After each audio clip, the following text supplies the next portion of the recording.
ప్రియమైన బిడ్డలారా, ప్రభువైన యేసుక్రీస్తు వారి నామంలో మీ అందరికీ నా హృదయపూర్వకమైన వందనాలు చెల్లిస్తున్నాను. ప్రతిరోజు ఇదే సమయానికి ఇదే ఛానల్లో తప్పనిసరిగా ఈ ఆదరణ అనే కార్యక్రమాన్ని వీక్షించండి. అలాగే మీ ప్రార్థన అవసరతలుంటే మాకు కూడా మరి వాట్సాప్ చేయండి, మేము మీకోసం ప్రార్థిస్తాం.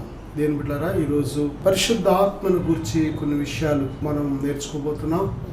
పరిశుద్ధాత్మతో మనం కలిసి పరిశుద్ధాత్ముడు మనలో జీవిస్తున్నప్పుడు మనము జీవించవలసిన విధానాన్ని గురించి కొద్ది మాటలు దేవుని వాక్యాన్ని మనం ధ్యానం చేయబోతున్నాం. దేవుని వాక్యానికి వెళ్లే ముందుగా చిన్న ప్రార్థన చేసుకుందాం. దేవుని ఆత్మ సహాయం మనం కోరుకుందాం. పరిశుద్ధుడా, ప్రేమగల తండ్రి, మాట్లాడే దైవమా, మీరే కొద్ది నిమిషాలు మాతో మాట్లాడండి ప్రభువా. ఇదిగో వాక్యం ఆలకిస్తున్న ప్రతి బిడ్డను ఇప్పుడే దర్శించండి, మాట్లాడండి, బలపరచండి తండ్రి. వినే చెవి, గ్రహించే హృదయం అందరికీ దయచేయమని యేసుక్రీస్తు వారి నామంలో ప్రార్థిస్తున్నాను తండ్రి, ఆమేన్. దేవుని బిడ్డలారా, పరిశుద్ధాత్మను గురించి మరి కొద్ది విషయాలు మనం దేవుని మాటలు ధ్యానిస్తున్నాం. పరిశుద్ధాత్మ మనందరిలో ఆయన ఒక అతిథిగా వచ్చి నివాసం చేయడం అనేది మనం చూస్తున్నాం. ప్రభువైన యేసుక్రీస్తునందు విశ్వాసం ఉంచిన ప్రతి ఒక్కరిలో దేవుని బిడ్డలారా, అపొస్తలుల కార్యాలు 2వ అధ్యాయం 38వ వచనం ప్రకారం చూసినట్లయితే పేతురు అంటున్నాడు కదా, మీరు మారు మనసు నొంది పాప క్షమాపణ నిమిత్తం ప్రతివాడు యేసుక్రీస్తు నామమున బాప్తిసం పొందుడి, అప్పుడు మీరు పరిశుద్ధాత్మ అను వరము పొందుదురు. దేవుని బిడ్డలారా, నిజమే, దేవుడు మనలను ఎప్పుడైతే తన రక్తంతో కడిగి మన పాపములను క్షమిస్తున్నాడో, మనను వెంటనే పరిశుద్ధులుగా చేస్తున్నాడు. ఆయన బిడ్డలుగా విశ్వాసం ద్వారా అంగీకరిస్తున్నాడు. అంతేకాదు, అంగీకరించి మనల్ని చేర్చుకొని తన పరిశుద్ధాత్మను సంచకరువుగా ఆయన మనల్ని ప్రేమిస్తున్నాడు అనే దానికి ఒక గుర్తు, ఒక చిహ్నంగా తన పరిశుద్ధాత్మను మన హృదయాలకు పంపిస్తున్నాడు. పరిశుద్ధాత్ముడు దేని బిడ్డలారా మాట్లాడే దైవం. ఆయన హృదయము, దేని బిడ్డలారా ఆయన ఆలోచనలు, ఆయన యొక్క క్రియలు, వాటిని కానీ మనం తెలుసుకున్నట్లయితే మన జీవితాంతము కూడా ఆయన మనకెంతో అవసరం. ఆయన సర్వశక్తిమంతుడు, పరిశుద్ధాత్ముడు, సర్వజ్ఞాని, సర్వశక్తిమంతుడు, సర్వోన్నతుడు, సర్వాధికారి. దేవుడరా ఆయన మరి సృష్టికర్త. కాబట్టి ఆయన మన దేహంలో, మన హృదయంలో నివసించడానికి వచ్చిన ఆ క్షణము నుంచి మనము ఒక ప్రత్యేకించబడిన జనాంగం. పరిశుద్ధమైన పిలుపుతో పరిశుద్ధులుగా ఉండడానికి దేవుడు మనల్ని పిలిచాడు. దేవునితో సహవాసం చేయడానికి ఆయన మనల్ని పిలిచాడు. ఆయన మన బ్రతుకు దినాలన్నీ కూడా మనకు తోడుగా ఉండి మనకు ఆలోచనకర్తగా, బలమిచ్చే దేవుడిగా, అన్ని విషయాల్లో సహాయం చేయడానికి ఆయన మనలోకి రావడం అనేది జరుగుతుంది. దేవుని ప్రియబిడ్డ, దేవుని ఆత్మ కోసం కానీ మనం తెలుసుకోకపోతే చాలా నష్టపోతూ ఉంటాం. చాలా విషయాల్లో మనం తెలియకుండానే దేవుని గాయపరుస్తూ ఉంటాం, దుఃఖపరుస్తూ ఉంటాం, బాధ పెడుతూ ఉంటాం. బైబిల్ గ్రంథంలో మనం చూస్తే మత్తయి సువార్త 12వ అధ్యాయం 32వ వచనంలో, దేవులారా, మనుష్య కుమారునికి విరోధముగా మాట్లాడు వానికి పాప క్షమాపణ కలదు, కానీ పరిశుద్ధాత్మకు విరోధముగా మాట్లాడువానికి ఈ యుగమందైనను రాబో యుగమందైనను పాప క్షమాపణ లేదు. ఆయన అనేకమైన దెయ్యములను వెళ్ళగొట్టి మనుషులను విడిపించి బాగు చేస్తుంటే కొంతమంది పరిసయ్యులు కానీ, కొంతమంది దేని బిడ్డలారా అన్యులు, వారు చెప్తున్న మాట, ఈయన బయల్జుబుల వలననే దయ్యాలను వెళ్ళగొడుతున్నాడు, దయ్యాలకు అధిపతి అయిన బయల్జుబుల వలననే దయ్యములను వెళ్ళగొడుతున్నాడు అని వారు చెప్తున్నప్పుడు ప్రభు వారిని మరి గద్దించి చెప్పిన మాట ఏమిటంటే, మనుష్య కుమారునికి విరోధముగా మాట్లాడువానికి పాప క్షమాపణ కలదు, కానీ పరిశుద్ధాత్మకు విరోధముగా మాట్లాడువానికి ఈ యుగమందైనను రాబో యుగమందైనను పాప క్షమాపణ లేదు. చూడండి, అసలు ఈ యుగములోనే లేదు, వచ్చే యుగములో కూడా లేదు అంటే అసలు ఎంత భయంకరమైన పాపం. మనకు పరిశుద్ధాత్మ కోసం తెలియకపోతే తెలుసుకోవడానికి దేవుని అడగాలి. పరిశుద్ధాత్మను గూర్చి ఏ విషయమైనా సరే దేవుడు మనకు వాక్యం ద్వారా బోధించే దేవుడు. దేవుడారా, మరి పరిశుద్ధాత్మ ఆయన చేసే కార్యాలు చాలా మహోన్నతంగా ఉంటూ ఉంటాయి. ప్రభువైన యేసుక్రీస్తు వారు చెప్పారు కదా, నా యందు విశ్వాసం ఉంచేవాడు నేను చేయి వాటి కంటే గొప్ప కార్యాలు చేస్తాడని. నిజమే దేవుని ప్రియబిడ్డారా, ఈరోజు దేవుడు తన ఆత్మ ద్వారా జరిగిస్తున్న కార్యాలు మనకు అర్థమవక, దేవుని బిడ్డారా, ఆయన ఆత్మ చేత దెయ్యాలను వెళ్ళగొడుతుంటే, అనేకమైన రోగులను దేవుడు బాగు చేస్తుంటే, అనేకమైన బంధకాలను వారిని విడిపిస్తుంటే, అనేకులతో దేవుడు ప్రవచనాత్మకంగా మాట్లాడుతుంటే, చాలామందికి ఇవి ఎలా ఉన్నాయంటే, దేవుని బిడ్డారా, ఇది దెయ్యం చేస్తున్న పనులని, లేకపోతే ఇది దేవుడు కాదు అని ఎన్నో విధాలుగా దేవుని గాయపరచడం అనేది మనం చూస్తున్నాం. నిజమే దేవుని ప్రియమైన బిడ్డారా, ప్రభువైన యేసుక్రీస్తు వారు చెబుతున్నారు కదా, మనుష్య కుమారునికి విరోధముగా మాట్లాడడానికి పాప క్షమాపణ కలదు. దేవుడు ఎంత ప్రేమ కలిగిన దేవుడో. ఈరోజు ప్రభువైన యేసుక్రీస్తు వారిని మరి దేవుని బిడ్డారు ఎంతోమంది దూషిస్తున్నారు, ఎంతోమంది అవమానిస్తున్నారు. ఆయనే మార్గము, సత్యము, జీవము అయ్యున్న ప్రభువుని ఎంతమంది గాయపరుస్తున్నారో. నా మట్టుకైతే నేనే ప్రభువుని ఎరుగని దినాల్లో దేవుడా, యేసుక్రీస్తు ప్రభువారు ఎవరో నాకు తెలియని ఆ రోజుల్లో నేను దూషించాను, అవమానపరిచాను, గాయపరిచాను, చాలా ఆయనను హింసించాను. కానీ ఎప్పుడైతే దేవుని బిడ్డ మరి తెలియక చేశాను కనుక దేవుడు నన్ను క్షమించాడు, తన పరిశుద్ధాత్మతో ముద్రించాడు. కనుక తెలిసిన తర్వాత నేను కానీ పరిశుద్ధాత్మకు విరోధంగా మాట్లాడినట్లయితే అది చాలా భయంకరమైన పాపం. నేను ఎవరైనా సరే దేని బిడ్డరా, పరిశుద్ధాత్మ కోసం నీకు తెలియకపోతే తెలుసుకో, పరిశుద్ధాత్మ చేత నింపబడు, నీ హృదయాన్ని ప్రభువుకి అప్పగించు. దేని బిడ్డరా, పరిశుద్ధాత్మ చేసే కార్యాలను ఇది దెయ్యం చేస్తున్న కార్యాలని కానీ మన నోటంట వచ్చిందంటే మనము పరిశుద్ధాత్మకు విరోధముగా పాపం చేస్తున్నాం. నరుడు చేసే కార్యాలు కాదు, దైవిక శక్తి చేత దైవిక కార్యాలు దేవుని ఆత్మ చేత మాత్రమే జరుగుతాయి. మరి అపొస్తలులు కూడా ఒక పుట్టుక నుంచి కుంటి వారిని బాగు చేసినప్పుడు వాళ్ళందరూ కూడా వారిని ఎలా చూస్తున్నారంటే వాళ్ళని అలాగే చూస్తున్నారంట. ఏంటి మీరు అలా చూస్తున్నారు? ఇది మా శక్తి వలన, ఇది మా భక్తి వల్ల, ఇది మా సొంత శక్తి వల్ల చేసింది కాదు, ఇది మా సొంత బలం వల్ల చేసింది కాదు. ఇది ప్రభువైన యేసుక్రీస్తు వారు సజీవుడిగా పునరుద్ధానుడిగా ఉండి ఆయన చేసిన కార్యమని వారు చెప్తున్నారు. దేవుని బిడ్డలారా, నిజమే, దేవుడు చేసే కార్యాలను బట్టి దేవునికే మహిమ చెందాలి, దేవుని గణపరచాలి. కానీ మనం చాలాసార్లు పరిశుద్ధాత్మ చేసే కార్యాలను ఇది దెయ్యం చేస్తున్న కార్యాలు, లేకపోతే ఇది దేవుడు చేసిన కార్యం కాదు అని దేవునికి చెందవలసిన మహిమను దేవునికి చెందకుండా దేవుడు చేసిన కార్యాల ద్వారా ఎంతోమంది రక్షించబడుతుంటే, స్వస్థత పొందుకుంటుంటే, విడుదల పొందుకుంటుంటే, దేవుని యొక్క ఆత్మశక్తి చేత తాకబడి విడుదల పొందుకుంటుంటే మనం అనేక సార్లు తెలియక దుర్భాషలాడుతూ ఉంటాం, దేవుని ఆత్మకు విరోధంగా మాట్లాడుతూ ఉంటాం. ఇది భయంకరమైన పాపం, ఎప్పటికీ కూడా క్షమాపణ లేని పాపం. అంతేకాదు దేవుని బిడ్డలారా, మనకు దేవుడిచ్చిన ఆత్మ అభిషేకాన్ని కూడా మనం చల్లారిపోయి పోగొట్టుకుంటూ ఉంటాం.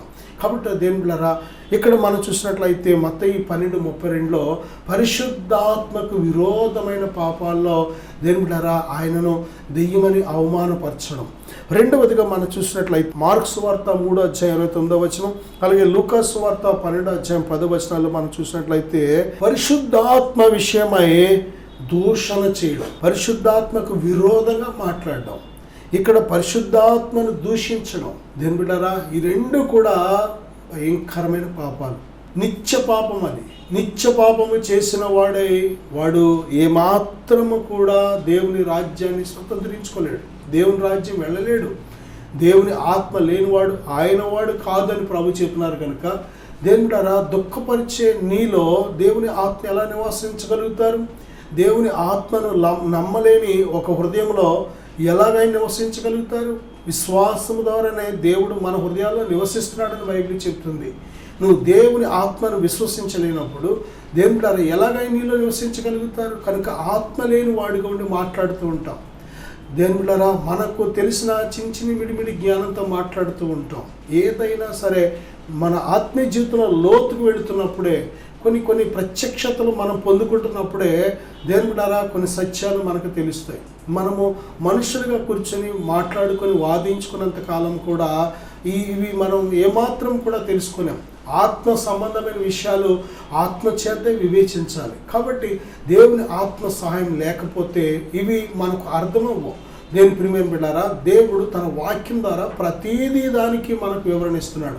ఇక్కడ మనం చూసినట్లయితే అపొస్తలుల కార్యాలు 7వ అధ్యాయం 51-52 వచనాలు ఒకసారి మనం చూస్తే, ముష్కరులారా, హృదయములను చెవులను దేవుని వాక్యమునకు లోబరచునలని వారులారా, మీ పితరుల వలె మీరును ఎల్లప్పుడూ పరిశుద్ధాత్మను ఎదిరించుచున్నారు. ఇక్కడ చూడండి, దేవులారా, ముష్కరులారా, ఇంగ్లీష్ బైబిల్లో స్టిఫ్ నెక్డ్ అని ఉంది. అంటే మెడ ఏమాత్రము వంచని వారు, అసలు లోబడిన వారు, డిజొబీడియన్స్ పీపుల్ అనమాట. దేవులారా, పరిశుద్ధాత్మకు మనం ఎప్పుడు లోబడినట్లంటే వాక్యానికి లోబడుతున్నప్పుడు పరిశుద్ధాత్మకు లోబడినట్లే. వాక్యం వింటున్నామంటే పరిశుద్ధాత్మ స్వరాన్ని వింటున్నాం. వాక్యాన్ని అర్థం చేసుకుంటున్నామంటే పరిశుద్ధాత్మను అర్థం చేసుకుంటున్నాం. వాక్యము పరిశుద్ధాత్మ ఒక్కరిగా ఉన్నారు. పరిశుద్ధాత్ముడు వాక్యానికి విరోధంగా ఏది చేయరు. ఆయన చెప్పిన ప్రతి వాక్యము ఆయన హృదయం అన్నమాట, ఆయన స్వభావం అది. కాబట్టి దేని బిడ్డారా, పరిశుద్ధాత్మకు మనము ఎప్పుడు లోబడుతున్నామంటే వాక్యానికి లోబడుతున్నప్పుడు. చెవి దేవునికి ఇవ్వాలి, హృదయాన్ని దేవునికి ఇవ్వాలి. దేవుని బిడ్డారా, చెవి హృదయమే కాదు, నీ దేహము, నీ ప్రాణాత్మ దేహము కూడా సంపూర్ణంగా సజీవయాగంగా నువ్వు దేవునికి సమర్పించుకోగలుగుతావు. ఎప్పుడు అంటే విని లోబడే హృదయం కలిగినప్పుడు. దేవుని బిడ్డారా, పరిశుద్ధాత్మను మనము ఏం చేయకూడదంటే ఎదిరించకూడదు. వాక్యానికి లోబడట్లేదు అంటే పరిశుద్ధాత్మను ఎదిరిస్తున్నావు. వాక్యాన్ని ఎదిరిస్తున్నావు అంటే పరిశుద్ధాత్మను ఎదిరిస్తున్నావు. పరిశుద్ధాత్మను ఎదిరిస్తున్నావు అంటే వాక్యాన్ని ఎదిరిస్తున్నావు. వాక్యానికి లోబడేవాడు పరిశుద్ధాత్మకు లోబడతాడు. పరిశుద్ధాత్మకు లోబడేవాడు వాక్యానికి లోబడతాడు. వాక్యము పరిశుద్ధాత్మ ఒక్కరే. ప్రియమిత్రులారా, యోహాను సువార్త 6:63 ప్రభు చెప్తారు కదా, నేను మీతో చెప్పి ఉన్న మాటలు ఆత్మయు జీవమునై ఉన్నవి. ప్రతి మాట ఆత్మతో నింపబడిన మాట. వాక్యము, ప్రతి వాక్యము కూడా, ప్రతి వచనము దేవుని ఆత్మతో నింపబడిన మాట. ఆయన చెప్పిన ప్రతి అంశము ఆత్మ సంబంధమైన అంశం. అది దేవుని బిడ్డలారా, మన ఆత్మ బలపడాలి అంటే, ఆత్మ రక్షించబడాలి అంటే, ఆత్మలను వర్ధిల్లాలి అంటే ఆత్మ సంబంధమైన ఆహారం ఇది. వాక్యము ఆత్మ సంబంధమైన ఆహారం. ఈ వాక్యానికి నువ్వు ఎంతగా స్థానం ఇస్తావో పరిశుద్ధాత్మకు అంతగా స్థానం ఇస్తున్నావు అని అర్థం. మనము కొన్నిసార్లు దేవుని బిడ్డలారా, మరి మొదటిగా పరిశుద్ధాత్మను పొందుకుంటున్నప్పుడు కొంతమంది ఆ యొక్క పెంతెకొస్తు దినము వలె ఆ యొక్క భాషలు ప్రవచించడం, ఇది చాలా ప్రాముఖ్యమైన అనుభవాలు. పరిశుద్ధాత్ముడు నీలో ఉన్నాడు అనే దానికి అనేక గుర్తులు ఉన్నాయి. అది ఒకటి దేవుని ప్రేమ. పరిశుద్ధాత్మ ద్వారా నీ హృదయాల్లో దేవుని ప్రేమ కుమ్మరించబడుతూ ఉంటుంది. పరిశుద్ధాత్ముడు నీలో ఉన్నాడు అనే దానికి పరిశుద్ధాత్మ ఫలాలైన ప్రేమ, సంతోషము, సమాధానము, దీర్ఘశాంతము, దయాళత్వము, మంచితనము, విశ్వాసము, ఆశా నిగ్రహం అనే ఆ యొక్క 9 ఫలాలు గలతీ పత్రిక 5:21 మనం చూసినట్లయితే పరిశుద్ధాత్మ ఫలాలు 5:22 గలతీ పత్రికలు మనం స్పష్టంగా చూడగలం. పరిశుద్ధాత్మ ఫలములు మనము లేని రోజు పరిశుద్ధాత్మ మనం లోబడట్లేదని అర్థం. పరిశుద్ధాత్మ నుంచి మనకి దేవుని శక్తి ప్రేమ రూపంలో, మంచితన రూపంలో, దీర్ఘశాంత రూపంలో, దేవుడు ఆ 9 ఫలాల రూపంలో సప్లై అవుతూ ఉంటుంది. పరిశుద్ధాత్మతో నీ కనెక్షన్ ఆరోగ్యంగా ఉంటే, నీ సహవాసం క్షేమంగా ఉంటే పరిశుద్ధాత్మ నుంచి దేవుని ఫలాలు నీ ద్వారా ప్రవహిస్తూ ఉంటాయి. ఒక నది వలె ప్రవహిస్తూ ఉంటాయి. నిత్యము నీ లోపల ప్రభువులో ఆనందిస్తూ ఉంటావు, సంతోషిస్తూ ఉంటావు. నీ చుట్టూ పరిస్థితులు ఎలాగున్నా సరే, ఎంత ప్రతికూలంగా ఉన్నా సరే ప్రభువులో నిత్యమును ఆనందిస్తూ ఉంటావు.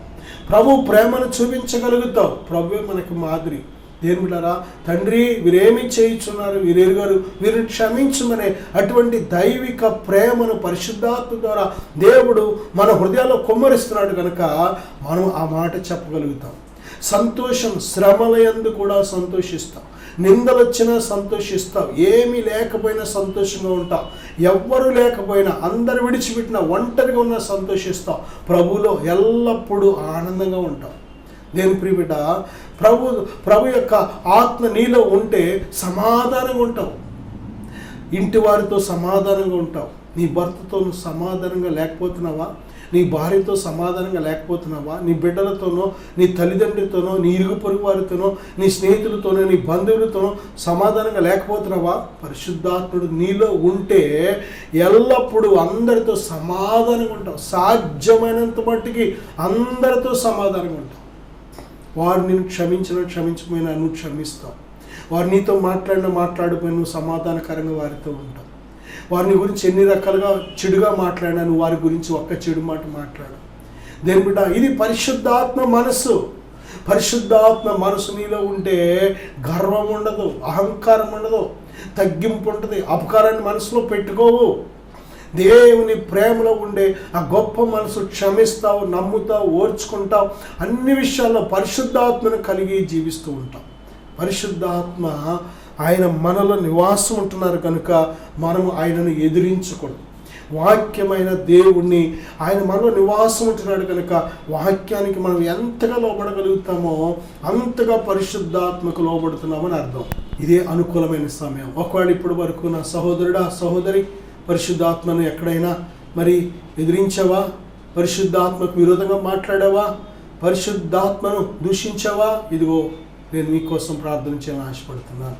విశ్వాసంతో ఈ ప్రార్థన ఎక్కిద్దాం. తండ్రి, ఇదిగో నాయన ఇప్పుడే అయ్యా మీ ప్రియమైన బిడ్డలో అయ్యా ఒకవేళ తెలియక నాయన ఎక్కడైనా మిమ్మల్ని దూషిస్తే, అవమానిస్తే నాయన దయతో క్షమించండి ప్రభువా.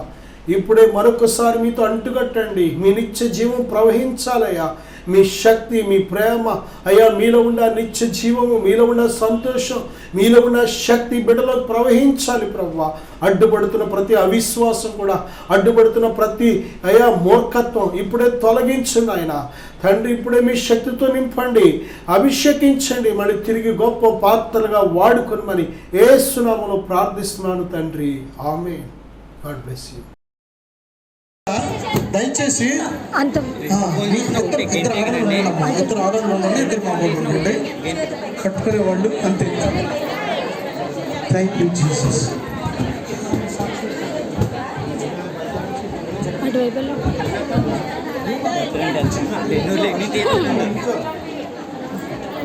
ఎక్కడి నుంచి వచ్చావు?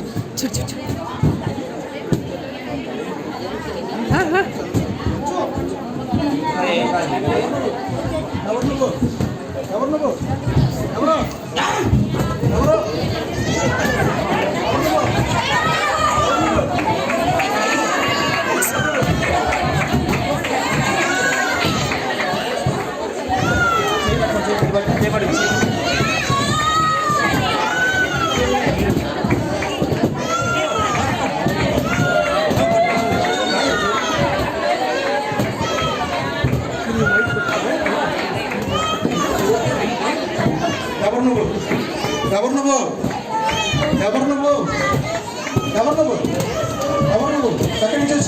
నువ్వు?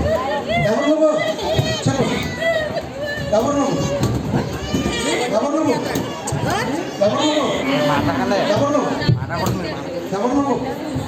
ఎవరు నువ్వు? ఎవరు నువ్వు? ఎవరు నువ్వు? ఎవరు నువ్వు? ఎవరు నువ్వు? ఎవరు నువ్వు? ఎవరు?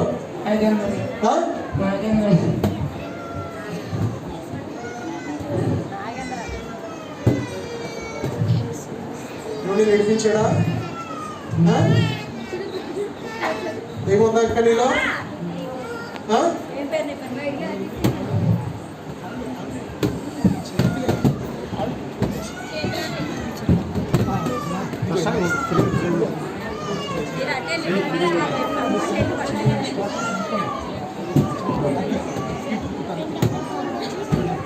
ఎవరు నువ్వు?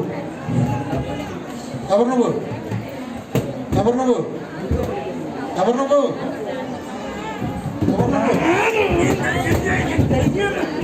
తెలియను బా. అక్కడి నుంచి వచ్చావు. ఎవరు నువ్వు? ఎవరు నువ్వు? ఎవరు నువ్వు? ఎవరు నువ్వు? ఎక్కడి నుంచి వచ్చావు? ఎక్కడి నుంచి వచ్చావు? ఎక్కడి నుంచి వచ్చావు? ఎక్కడి నుంచి వచ్చావు? ఎక్కడి నుంచి వచ్చావు? ఎక్కడి నుంచి వచ్చావు? ఎక్కడి నుంచి వచ్చావు? బయటికి. అయిపోయింది నీ సమయం. యేసుక్రీస్తు నామములో ఇప్పుడే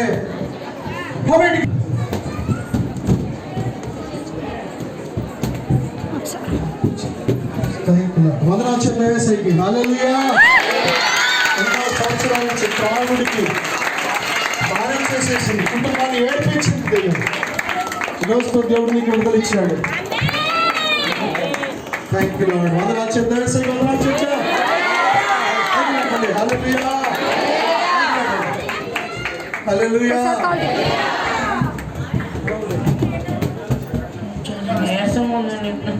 విడిపించారు. దైవం వెళ్ళిపోయింది. యేసుకి వందనాలు చెప్పు. Thank you Jesus. Hallelujah hallelujah. నా పేరు నాగేంద్ర. మీరు ఏ ఊరు నుంచి వచ్చారండి? మీ చర్చికి ఎప్పటి నుంచి వస్తున్నారు? 5 years నుండి. 5 years నుంచి వస్తున్నారు. ఇప్పుడు మీకున్న సమస్య ఏంటి? నాకు ప్రింటింగ్ ఎక్కువ తీసుకోండి. దాని గురించి పాస్పోర్ట్ విడుదల కనిపిస్తారని చెప్పి వస్తున్నాను. ఏ సమస్య? రాగుడు రావడైన సమస్య. మరి దైవజనుల దగ్గరికి వచ్చినప్పుడు ఈ సమస్యను ప్రార్థిస్తున్నప్పుడు దైవజనులు ఆ సమస్యను విశ్వసించి ప్రార్థించినప్పుడు మీకు ఎలా అనిపించింది? అసలు నేను దగ్గరికి వెళ్ళకపోయాను. కొండని మంటలు వచ్చేసి ఆయన దగ్గరికి వెళ్తుంటే ఆయనకి పారిపోయాను. ఆయన దగ్గరికి కూడా వెళ్ళకపోయాను అసలు.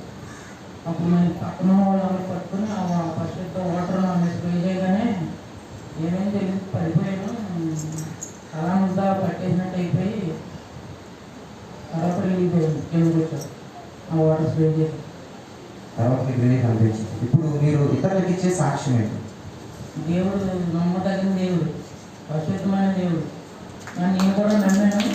నాకు కొంచెం బాగుంది. మరి ఈ బ్రదర్ జీవితంలో అనేకమైన బంధకాలు, త్రాగుడనే బంధకం నుంచి ఎంతో మరి దేవునికి ఆయాసకరంగా జీవించాడు. కానీ దేవుని యొద్దకు వచ్చేవారిని ఆయన ఎంత మాత్రమో కూడా ఎక్కివాడు. ఎందుకంటే ఆయన మన కన్న తండ్రి కనుక. మరి దైవజనుడికి దగ్గరికి వచ్చి ఆ అభిషేక వాటర్ని సేవ్ చేస్తే నా జీవితం బాగుపడుతుందని వచ్చి దైవజనులతో ప్రార్థన చేస్తున్నప్పుడు మరి ఆ యొక్క దురాత్మ అతని నుంచి వీడి వెళ్ళిపోయి ఎంతో నెమ్మది సమాధానంతో ఆ బిడ్డ నింపబడ్డాడు. ఇది కేవలం దేవుని యొక్క మహిమ. మనందరం కూడా ఒకసారి చెప్పకపోతే దేవుడు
ఎవరు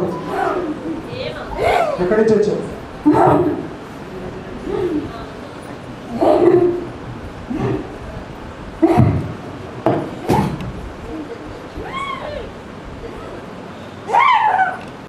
యేసుక్రీస్తు నామమున ఆజ్ఞాపిస్తున్నా.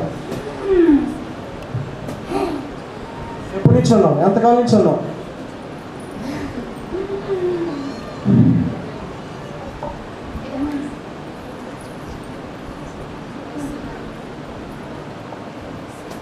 In the name of Jesus Christ.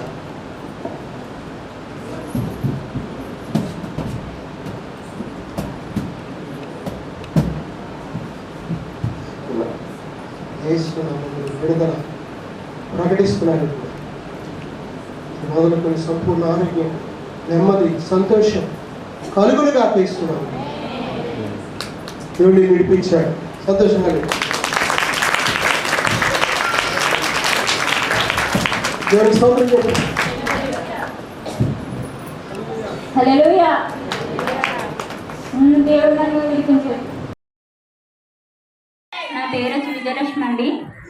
మా ఊరు వచ్చి చాదరేసుకుంట. నేను కొన్ని రోజులుగా ఎంతగానో నలిగిపోతున్నాను. అది ఏంటన్నది నాకైతే తెలియడం లేదు. ఇంట్లో బాధల వల్ల ఎందుకు నలిగిపోతున్నానో తెలియడం లేదు. పిల్లల విషయం వచ్చి కూడా వాళ్ళు ఎంతగానో నా దగ్గరికి వచ్చినా నేను వాళ్ళని కూడా దగ్గరికి రానివ్వడం లేదు. అది కోపం వచ్చేస్తుంది. వాళ్ళతో ఎంతగానో చిరాకు పడుతున్నాను నేను. అది కూడా నాకు తెలియడం లేదు. ఇంట్లో భర్త విషయమందు కుటుంబ విషయమందు నేను ఎంతగానో నలిగిపోతున్నాను. అది నాకు తెలియడం లేదు. తర్వాత వచ్చి వాళ్ళు దెబ్బలాడుకున్నా ఏం చేసినా నేను దేంతో దాంతో కొట్టేసుకుంటున్నాను. అది నేను ఎందుకు ఇలా చేసుకుంటున్నానో కూడా నాకు తెలియడం లేదు. ఇలా అమ్మ వాళ్ళు నన్ను ఇలా రమ్మని చెప్పారు. ఫాస్ట్ గారి దగ్గరికి వచ్చాను. నేను వచ్చినా నేను దగ్గరికి రావడానికి ఎంతగానో ఆలోచిస్తున్నాను. ఆయన వచ్చి నాకు ఏమీ కాదు నీకు, ఇలా ఉంటుంది నీకు అని ఆయన నాకు ఎంతగానో చెప్పారు. చెప్పి నేను ఆయన దగ్గరికి వచ్చేసరికి జీవజలాలు ఇలా జల్లడం వల్ల నాలో ఉన్న దురాత్మ ఎంతగానో బయటికి వెళ్ళిపోయింది. దేవుడు నన్ను ఎంతగానో దీవించారు. దీవించి నాకు ఇంత ఆరోగ్యవంతమైన శక్తిని నాకు కలగజేశారు. తలలో ఉన్న భారం మొత్తం నాకు ఎంతగానో తొలగిపోయింది. తలలో ఎంతగానో బాధపడుతూ నాకు ఏదేదో అయిపోతున్నట్టు దేంతోనో కొట్టేసుకుంటున్నాను నేను. అలాంటిది దురాత్మ నాలో ఉండి నన్ను ఎంతగానో శోధన పెట్టింది. ఈ పెట్టడం వల్ల నాకు ఈ జీవజలాలు జల్లడం వల్ల నాకు ఎంతగానో పరిశుద్ధాత్మ నాకు ఎంతగానో కలగజేశాడు దేవుడు. నాకు ఎంతగానో ఇప్పుడు తేలిగ్గా ఉంటుంది. ఉండి నన్ను దేవుడు ఎంతగానో దీవించి బలపరిచినందుకు నా కుటుంబాన్ని కూడా నాకు సన్నిధిలోకి నడిపించమని, నా కుటుంబాన్ని దేవుడు దీవించి ఆశీర్వదించమని, చిన్న సాక్ష్యం దేవుడు దీవించమని.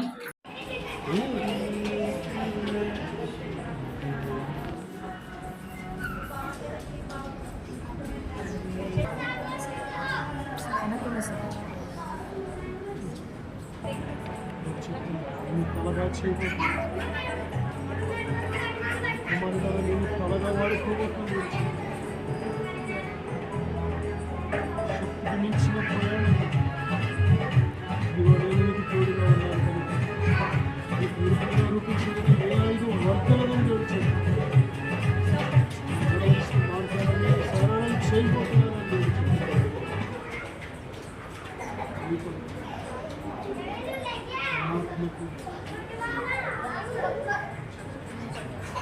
ఆత్మని మీద తోడుగా ఉంచి ఉన్నాను గడిచి, ఆత్మ మీద ఉంచి ఉన్నాను గడిచి, నేను మీద తండ్రిలో ఉన్నాను గడిచి. దేవునామానికి వందనాలు, సేవకులకు నా వందనాలు. నా పేరు వినయ్ కుమార్, మాది పెద్దతాడిపల్లి గ్రామము. నేను కూడా దేవుడు నమ్ముకొని దేవుడి మందిరానికి అయితే వెళ్ళేవాడిని, కానీ నా ఆత్మీయ జీవితం అంత ఫలవంతంగా లేదు. అనేకమైన బంధకాలతో నా ఆత్మీయ జీవితము ఉంటూ ఉండేది. అలాగే ఒకరోజు సేవకులు ఎనైటింగ్ వాటర్ ద్వారా ప్రార్థన చేస్తున్నారని నేను విన్నాను. ఆ ప్రార్థన చేయించుకున్న వారి జీవితంలో ఎన్నో గొప్ప కార్యాలు దేవుడు చేశారు. చాలామంది విడుదల లేని వారు విడుదల పొందుకున్నారు, స్వస్థత లేని వారు స్వస్థత పొందుకున్నారు. ఎప్పుడైతే ఆ సాక్ష్యాన్ని నేను విన్నానో నా జీవితంలో కూడా దేవునిలో బలంగా సాగాలని, దేవునిలో నడవడానికి, నేను కూడా దేవునిలో స్థిరముగా ఉండాలని చెప్పి ఒకరోజు సేవకుల యొద్దకు వెళ్ళి ప్రార్థన చేయించుకున్నాను.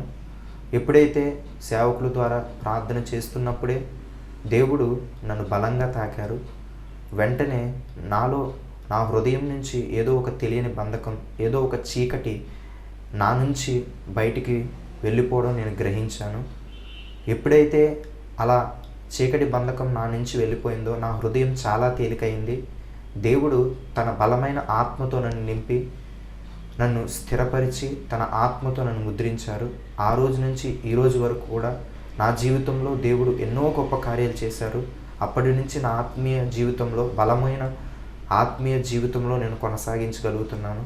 దానికి కారణం ఆ రోజు సేవకుల ద్వారా నేను ప్రార్థన చేయించుకున్నప్పుడు దేవుడు సేవకుల్లో ఉండి సేవకుల ద్వారా తన ఆత్మతో నన్ను నింపి ఈరోజు ఇలా గొప్పగా ఉన్నతమైన స్థానంలో ఆత్మీయ స్థితిలో దేవుడు నన్ను నిలబెట్టారు.